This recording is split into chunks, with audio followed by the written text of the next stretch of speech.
like there's a movement, ADOS, right? Which said, you know, part of it is like, if you're not, if your folks were not enslaved during the original 13 colonies, then you're not legitimately black, and you therefore can't partake in the reparations that might be offered, you know, by the Democratic Party if they win or whatever. It's totally crazy to me. But, you know, it's like, A, that's the definition that don't work. And none of us, very few of us, you know, very few of us can trace everybody to those 13 colonies, even if you could do that. And then number two, anybody, even those 13 colonies, there's other folks who kept coming from Jamaica, from Haiti, from Barbados, like all that kept coming. They never stopped, as well as keep coming from the continent. So it's like, it's a crazy idea.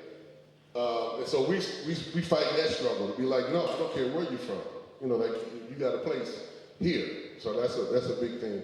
So we don't shy away from that. But again, like we know there's other places, some other folks that we're working with further down in Mississippi. They have a totally different struggle where they're trying to keep their heads down, and we don't go in offering them advice around doing something different. It's like, this is gonna work for y'all, we will support that, right? You stay firm in your principles, but this is our particular struggle in Cooperation Jackson. And it has its ups and its downsides, you know, because there are some people who, because we're hard about our ideological stance, that they won't necessarily kind of come around, and we accept that. But the broader thing is we don't shy away from that engagement, you know, for this particular time. And you got to, for us, we're trying to extend a particular dynamic, which is, I think, through that type of struggle is very critical for us. And that's what we're trying to extend here, and then that's all there. Thank you. I do want to ask a question, but I also want to make a bit of a plea, which is our context is so different here in London, and we suffer from being fragmented. So I feel like when we do get together, it would be really helpful if we say who we are, just so that we actually know who's in the room with us, and so we can learn and also build connections with each other, because it doesn't happen very often. That's my little thing. So on that note, my name's Sue. I'm not connected to any special organization. I'm just deeply interested in this and also in the cooperative union and other possibilities for us and other interests. I really want to ask about, I know you said the film was a couple of years old, and so I want to know what happened with the Learning Center in particular, if there's been any development, and but the reason I'm asking that is because I want to understand how you learn together, how you build together, and you said it's taken 15 years of, you know, probably family history and cultural connections and all sorts of things and growing together. So as an organization at this stage, how do you ensure you have, if you like, a learning program? Do you have a learning program? What does it look like? You know, who goes, or how do they experience it? And even the chance that we have now to hear you, and the fact that you're traveling around, I think it's obviously part of that. So I just want to understand how that helps to sustain things and what stage you're at with it. Yeah, thanks. We're at a stage now where we're about to formalize our membership curriculum and our membership training program, and turn those into books that would then be available for anybody and everybody to buy and share. So by next summer, both of those will be finished and complete and be open for anybody to use and access. In terms of what our kind of schedule looks like, so we have staff meetings every Tuesday, and the way our staff meetings are split up, so there's two, the first and third Tuesday is like business, like, you know, coordinating schedules, coordinating production kind of stuff. The second and fourth are study. right? Like just for our core staff. We have a new member orientation process, which happens once a month, typically the second Saturday of the month. We have then a general kind of what we call kind of just the grounding sessions, right? That happen the third Saturday of the month. And those are like PE sessions for everybody, like ongoing training sessions. We have a film night, which is kind of edutainment, which is the third Thursday of every month. No, the fourth Thursday of every month. We have a general membership meeting, which is the third Thursday of every month now. We have a men's group, which meets the third Wednesday of every month now. And then there's committee meetings around stuff that's always happening. So education is critical to everything. This is just the general cooperation Jackson. Each co-op then has its own set of things that it does, right? Their own meetings and their own kind of development things. So there's a ton of meetings, there's a ton of education constantly going on. I think the biggest challenge for us has been kind of formalizing it, because some of it was kind of like outside of the main part of the kind of economics 101 and the systems of oppression, like those two were fairly formalized, but we were trying to experiment with a lot of other stuff, and I think we've kind of ended that period and kind of landed on, these are the best practices for the framework that we want to take. These are the things we've learned now over a 5-year period. This is what works, or this is what's been most successful, and kind of eliminated some other stuff that's like either too far down the rabbit hole, or didn't work, or didn't lead to the results that we wanted. And one of the biggest challenges, so you know that what we've been trying to construct and why this has been so difficult, we were very challenged and remain very challenged with the standard business model operation. So for us, it's a big challenge kind of teaching a whole set of anti-capitalist principles and kind of orientations, and then getting to the standard business model, which is very much a capitalist business model, right? And so we've been working on tweaking it, like not to abandon some of those principles, because we're still in a situation where surplus has to be produced and you got to draw from that. But it's been much more clear amongst ourselves what the reinvestment looks like, what it should go to, how it can be used in a strategic manner to further certain aims and goals and objectives, and then how to do that in a way that's democratically determined. Like I think we've landed on that fairly successfully, fairly enough that we want to kind of share it now, both for feedback and for others to kind of use. So here and then there. Hi, greetings, good taking from Assistance Lead. My name is Entozaki, and I'm here because I think I signed up to the mailing list at the Reparations March, and I want to come and learn about how we can have something that is similar to what you've got going on. Taking into consideration that, yes, like you said, there are certain factors whereby the racism in England is less overt, as it is in America, and also we don't typically have that kind of community, like you said, neighborhood. So for me, when I talk about community, I'm talking about black people, Africans, race first. That's where I'm coming from. So my instant thing, I'll tell you, when I came in here and I saw these white people and Asian people, I was thinking, well, what are they doing here? So I want to know in terms of, what would you say to me in terms of, like you said, knowing where to place individuals' energy, and not saying, oh, we need to welcome everyone, or what you mentioned, working collectively around race. And for me, I'm just trying to envision how that will work, because we've got so much distrust amongst ourselves as people, let alone working with that part. I'm trying to, maybe that's even a question for ACU, because I'm also seeing straight up, your logo, RBG, that means something. So I like when you spoke about, we can't separate it from politics, and we can't be afraid to say this is what we are trying to do. And don't get me wrong, you did explain in terms of how, I guess, inviting other people is beneficial, but I'm just trying to find out, like, at what stage and how did you, especially with your racial tensions in America being so high, how did you kind of work through that, or do you have white people in your corporation? Or? So thank you for that. So the work is born, I'm going to talk about the Jackson Kush plan. The work was born from a black organization, exclusively black organization, like by design.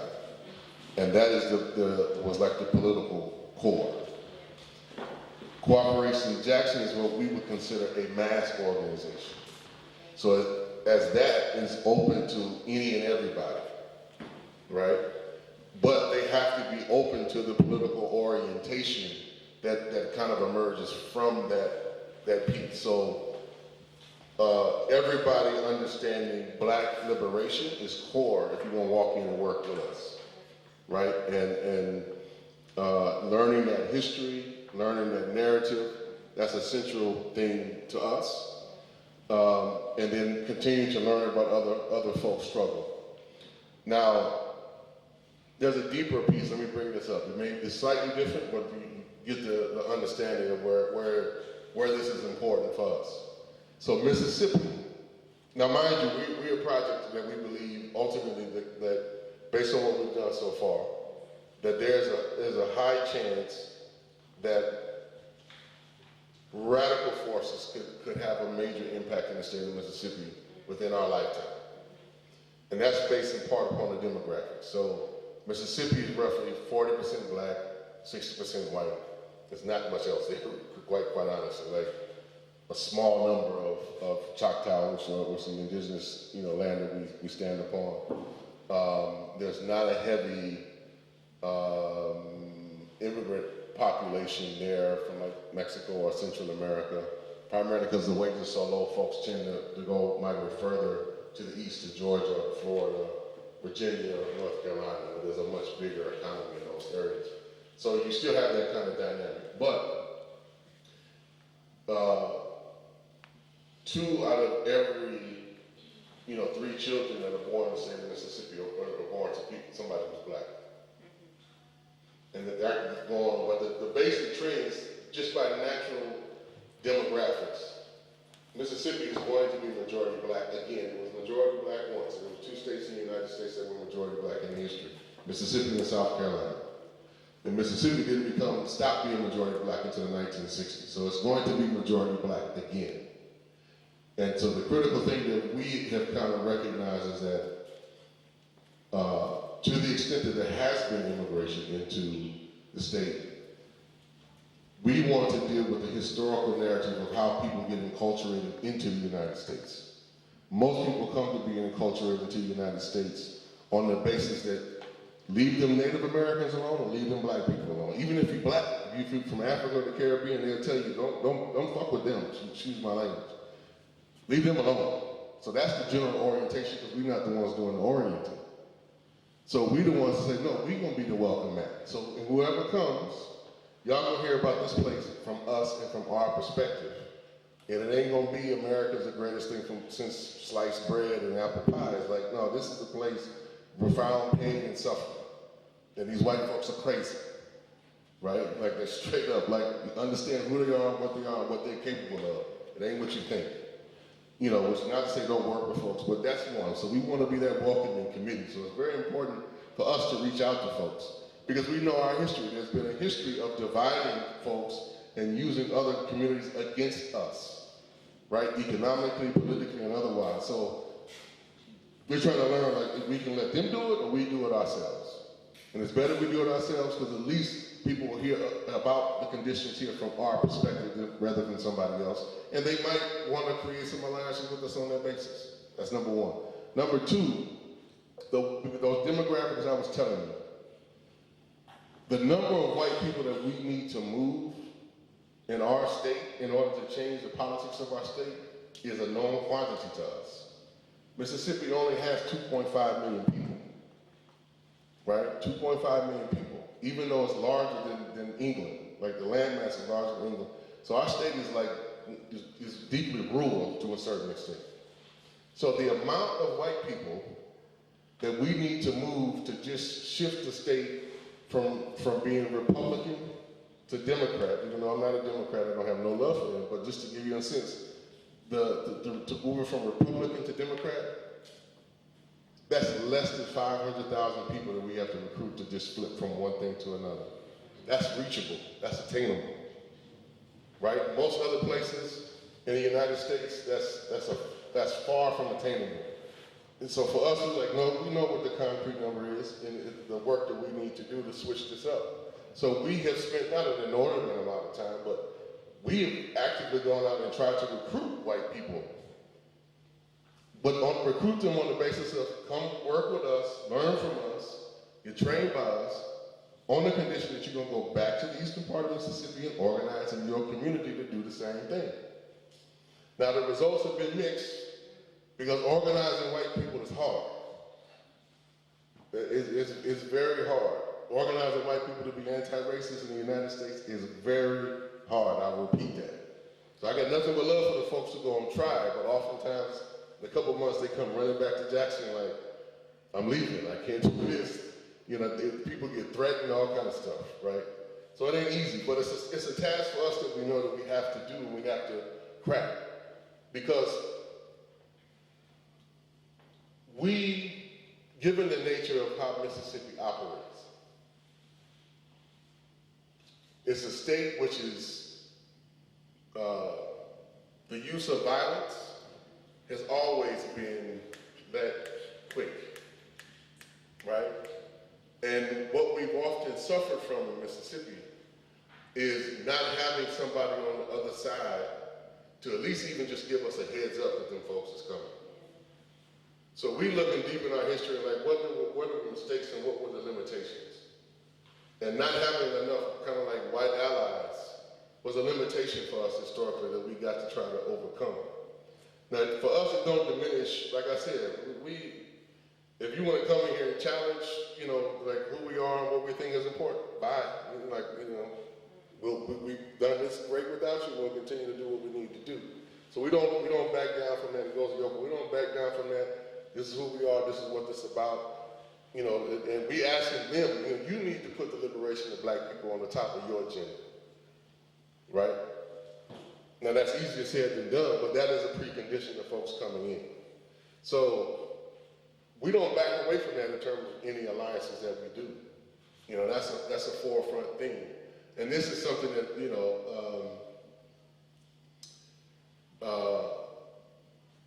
it's something that we're having an intergenerational conflict with, quite honestly, but something that we're trying to impose because me being kind of a child of the 60s, I still have this orientation that when we used to be point blank. A white person, anybody comes to my building or something like that, I tell them what to do, not the other way around. And the second that's not respected, you will be shown the door. Like that's just a basic standard principle and orientation that comes from the Black Power movements of the 1960s that we just carry forward. Like, this is the orientation, this is the reality. And if you ain't with that, this is not the place for you. There's no other places for you to go. But you know, but if you can respect that and work with us, you know, and follow the leadership and the guidance that we kind of set out, then you know that's cool. So that's for us. And I may not fit the orientation. And we have plenty of folks who, you know, believe me, we got plenty of folks who in our ranks who don't want to work with white folks. And we don't have an argument with folks about like that's just not your work. That's somebody else's work to do. You ain't got to do that work, right? We just ask you to respect the strategy, and that's what we ask our folks. Understand the strategy, respect the strategy. I'm not asking you to do the work if you don't want to do that work, but understand its necessity. If folks can get down with that, and most of our folks do, they'll tell me, you know, or tell other folks. I'm not going to do that. That may be your work, Kylie. That may be somebody else's work to do. But, you know, once you laid out the strategy and when we've developed the stuff together, people understand it. But we try to be very clear. I think the last part to answer your question, we try to be very clear about our divisions of labor. And that's a deep part of the democratic process, right? Because there's certain things my folks just won't let me do. Because they're like, you're not good at it, right? So you stay in your lane, you do X, Y, and Z, this is what you're good at. we'll take care of that because it's a necessity to do. We need you to do this because you're good at that. You're good at running your mouth. You go do that. You know, you do X, Y, and Z. We're gonna take care of this. But us being clear about what it is that we do, that's a strength and that's a power. Because how I build trust is knowing that if he's gonna take on X, Y, and Z tasks, or you're gonna take X, Y, and Z tasks, that it's gonna get done. So I can be here because I know there's a baseline of stuff I don't even have to worry about because I know my people are doing it. I think we may be closing. Yeah, I wanted to expound a little bit on what you were saying and to answer her. See, because the African Cooperative Union was born out of a situation that I find myself in Kenya in 1995. I went to buy a kettle and I asked the guy for guarantee. I said, get out of there, what are you talking about guarantee? Now, here in the UK, if I buy a kettle, I use it for 6 months, I can go back and get guaranteed. Yeah. Right? There in Africa, what is keeping Africans poor, they buy something today, and then they have to go back and buy it maybe next week again. You understand? So the point is also, I have business in Africa, I have business in Africa, I still have business in Africa. I had over 100 people employed in Africa. And the challenge that we face as a people, that we're up against a mighty force. As Julius Nyerere said, we're lightweight coming into the ring with heavy weights, right? So we have to develop a different strategy in our way of movements, okay? So the fact is, what I'm saying is, here these people with a lot of money, right? We're not going to chase them out of Africa. And we don't really want to chase them out. All we're looking for is justice, equality, right? And how are we going to get it? I thought, well, okay, we need to get a cooperative, work together, because we don't have a lot of money, but if a lot of us pool our resources together, as he just pointed out, 15 years in the making, right? Developing enough capital so that they can purchase something. These are things that we have to do. Right? If I want to do something, I don't have the money to face many of those people, okay? So therefore, but if a lot of us put our resources together, we can equate that money to do the things that we want to do. Well, yes, but even working with other people doesn't matter, right? Because we cannot isolate ourselves. The important thing is that, like, in our constitution, we have a constitution that is basically doing something that we need for us to lift us out from where we are. So whoever comes in, if, as the brother was saying, if they're on that program, it's okay, right? If they're on the same program that they want to help us, because let me point out, we're not isolated. Haiti did not win the battle by itself. There were many Europeans who helped, who worked with the Haitians, okay? And they're still there today in Haiti, okay? There are many Europeans who helped and worked with them in order to help them to win the battle, okay? So we're not in an isolated world. No, I was just trying to establish like at what stage, and because we can always say that, but the fact is I couldn't be sitting in no Asian cooperation or Jewish cooperation, so it's just about we need to learn how to strike a balance of when we need to use other people as an asset and when we need to know to do things on our own. That's why we need to develop our situation, okay? I had business here, and I learned also from the Asians how they work, okay? Because they have a club. They club together in pooling the resources together to do things, okay? Back in 30 years ago when I had my shop, I was buying certain goods. I had to sell it for £1.40. The Asians were selling for 99 pence. I couldn't compete, but I learned how they compete. How they compete? Because what they do is, you have your own shop, and you're going to buy this good, but you only have £500. He's got a shop, he's got £1,000. I've got a shop, and I've got £2,000. So we pool our resources together. Instead of going to the wholesaler, we go direct to the manufacturer. right? And then from there, we then come down now, and that's how they do it, right?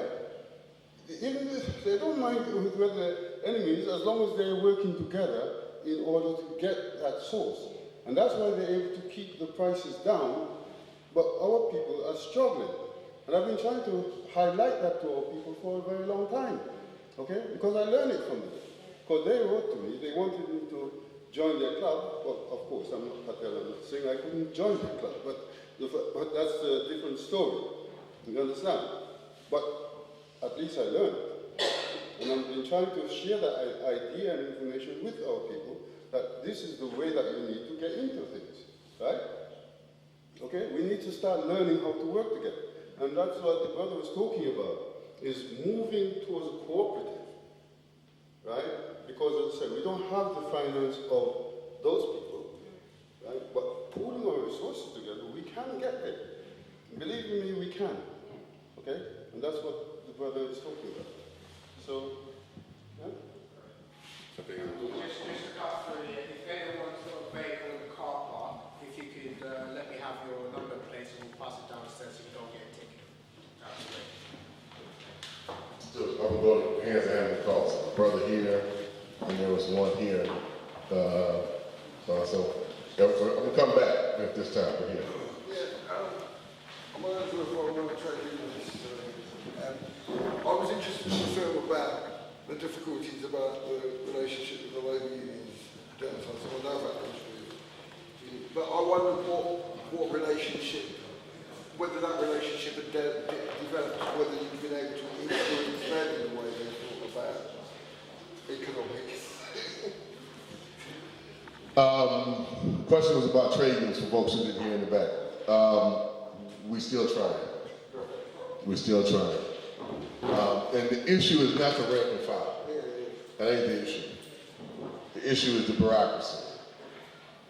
On the rank and file level, I mean, you know, you saw in the film, half of our workers come from the folks that was in the video. Half of them come from the trade union movement. Shambe, Monica worked for May CWA, you know, and she was one of the lead organizers for them. And wound up challenging one of the bosses, and they wound up, you know, firing. Same with Shambe was on the plant worker. He was one of the lead organizers the UAW had cultivated, and they wound up they got him on some fake, excuse me, marijuana kind of thing, and got him off the plant. So, and I should also be clear, when I mean the bureaucracy, I'm not just talking about the bureaucracy in Mississippi, because it's small. We know that. They're not so much the problem. It's largely the national and international, because they control the purse strings of what folks can do, and they determine, like, your resources are going to be spent this way, X, Y, and Z. So, you know, we still, quite honestly, are employing a strategy of, you know, boring in below and, you know, trying to have whatever level of influence we can, you know, from the top. And then, you know, I think right now, where we're having the greatest impact is through an alliance called the Climate Justice Alliance, right? Of having, you know, some of the national labor unions here and getting them to think about a number of different ways. And so there's this framework called the Just Transition Framework that we've been pushing. And it's starting to get more traction with certain sectors of the official government, you know, within the trade union movement.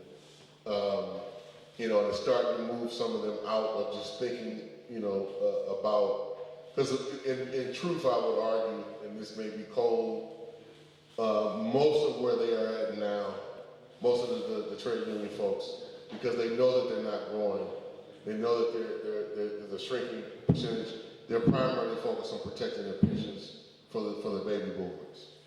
And so what we've been trying to say is, like, look, if y'all just gonna become a financial institution, y'all might as well finance worker co-ops, right? And that may be a route by which y'all can extend your own life, but also enhance worker power if you view co-ops as an instrument of working class organization, which is how we view it. So that's an argument I think over time we'll win more of the day. It's just gonna be, you know, like a lot of things, it's gonna be too late.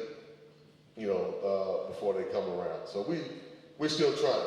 Like I said, the problem is not the rank and file. We can win the argument there every day, but unfortunately, a lot of our trade unions they're not the most democratic of places. I think we were in a talk a couple of days ago when you were speaking, and I raised a question saying basically it's going to get a lot worse in the next 10, 20 years because climate change, because fascism, whatever. And you're involved in some pretty serious radical left organising, so where do you see those two intersecting? And with that in mind, how worried are you about police infiltration? About what? Police infiltration.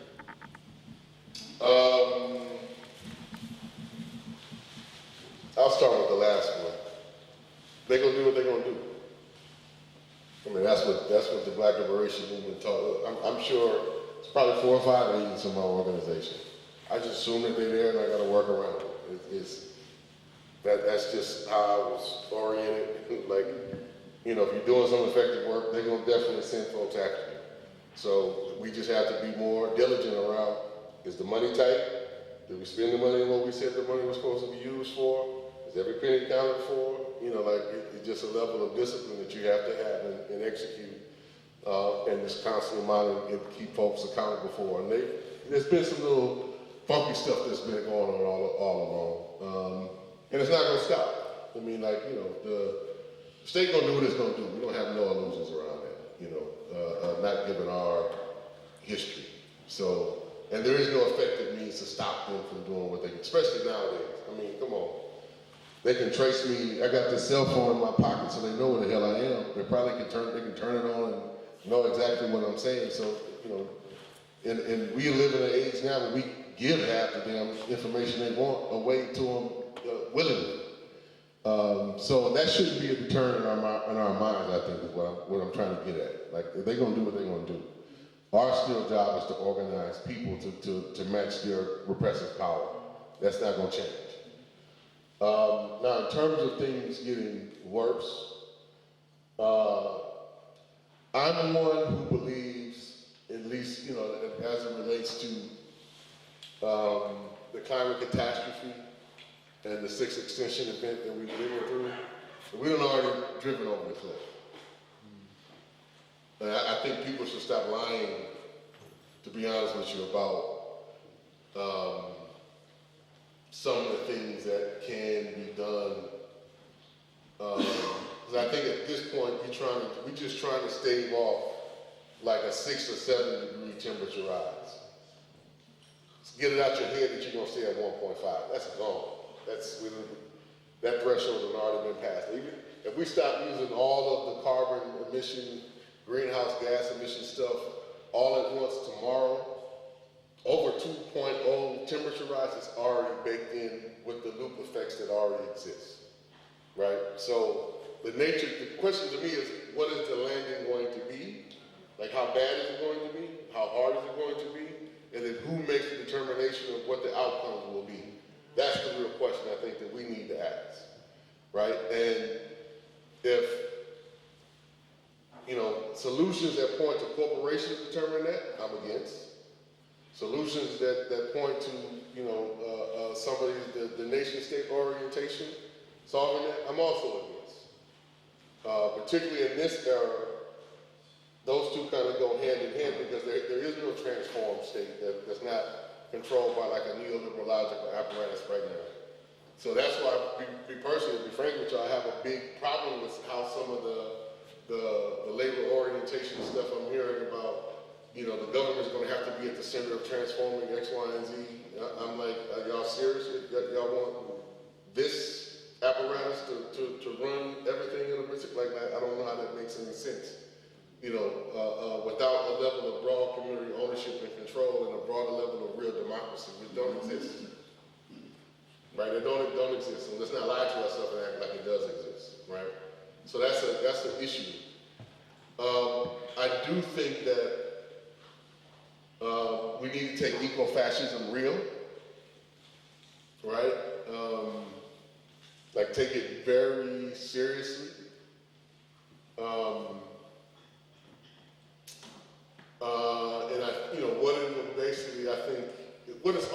shaping up to be?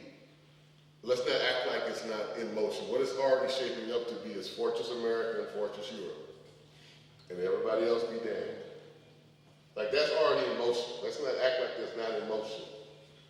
Like, they building, you know, Trump is not the only person building walls. There's a whole bunch of walls here in Europe, you know, that not, you know, I don't know, I'm not here, so I don't know how much y'all talk about it, but to the extent I follow European politics, there's not as much a conversation about what's going on as I think we're having, which I think is unfortunate, right? You know, and I think, you know, the reactionary forces here bought some time by letting Erdogan basically do what the hell he wants to do, but that's gonna come at a cost, right? And every time I hear something out of this dude's mouth, he keeps upping the ante. So what was it, like a week ago, 2 weeks ago, he was like, if y'all don't give me more money, I'm gonna let the Syrians in. So he's gonna keep holding that threat over everybody's head, like, I need more money, I need more money. But it's not just money, he's gaining more and more political power to just terrorize his own folks, you know, the folks in Turkey and in the broader region. You know, they talk about, I ain't no fan of Putin, but you know, they talk about him occupying part of the Crimea. I don't hear that same conversation about him occupying, Erdogan occupying the northern part of Syria, which basically they gave to him. Right, so it's real. What I'm telling you, like, this stuff is, I think we kind of talk as if we're not aware of reality when we're having a lot of conversation about the climate change, as opposed to there's some bad stuff that's already in motion that is completely undemocratic, completely, you know, beyond the control. Like, you know, y'all got what they call this thing here, the Shenzhen, the Shenzhen zone, like the travel zone kind of thing.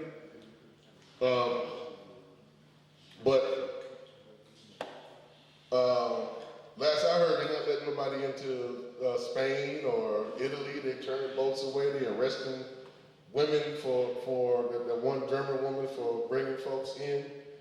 And at least I checked, like, that's all against the Shenzhen principles around movement, because the first nature of it, from what I read, doesn't determine national citizenship. That gets determined after the motion of movement, right? And that's a critical thing, because that's different in the United States. Like, how it's written is actually better in law than how the freedom of movement is written in the United States, right? So I know this because our movement has been trying to study what sounded good on paper here to try to figure out how do we change it over in the United States to make it, you know, a little bit freer. Now, they did it here because one of the principles of the EU is the free movement of capital, right?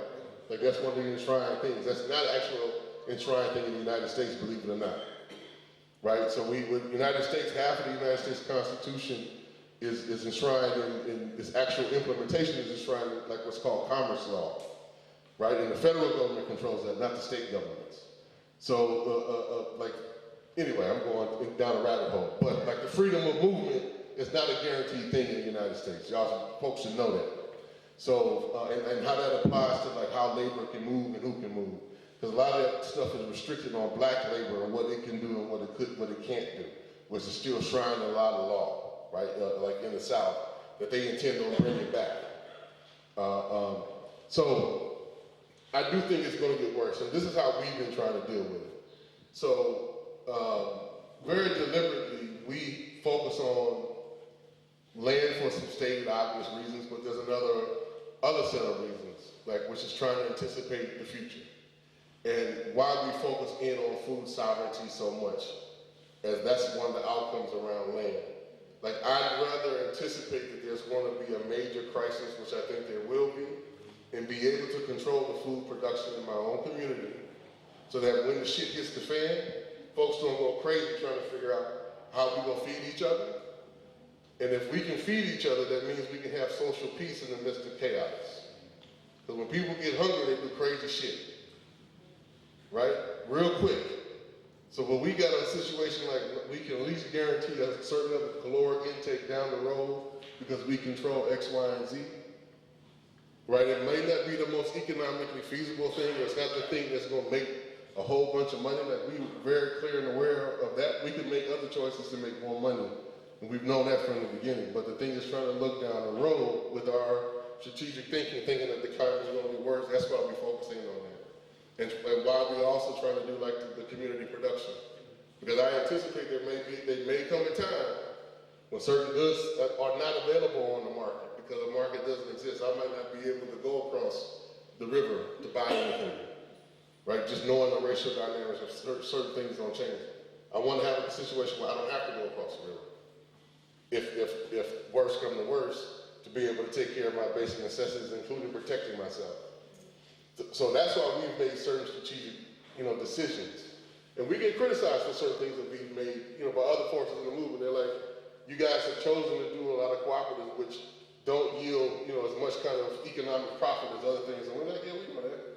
We don't often tell why we make certain decisions, but it's like, y'all thinking about, my argument with a lot of folks is you thinking about next week and next month and maybe next quarter balance sheet. The success of what we've been able to do is I'm thinking about the next 15 to 20 years. And this is going to help me in the next 15 to 20 years and then doing some short-term thing where I'm going to make a whole bunch of money, right now. So I'm investing in everything that we do. It's like we're investing in long-term productive capacity for our people in that community.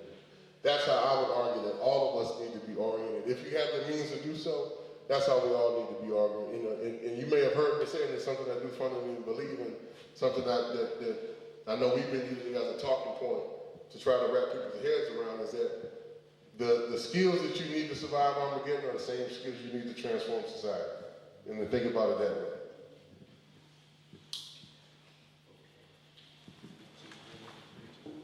My voice is done.